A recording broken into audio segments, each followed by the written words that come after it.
bersikap dalam arti kami akan menyampaikan apa yang sudah kami lakukan di dalam penyidikan. Keterangan-keterangan saksi itu sudah kami konfrontir. Ada saksi yang belum memberi keterangan dan juga tidak ada alat bukti yang menyatakan adanya luka sebagaimana disampaikan oleh pelapor, lukanya bagian pipi atau apa seperti itu ya.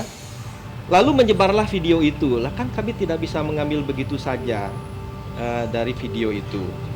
Karena kita tidak boleh berasumsi, apalagi penyidik tidak boleh berasumsi dari gambar yang beredar kemudian tentukan oh tersangkanya si A, kan bisa begitu. Polisi menentukan ada luka atau tidak bukan dengan video, tapi dengan hasil visum.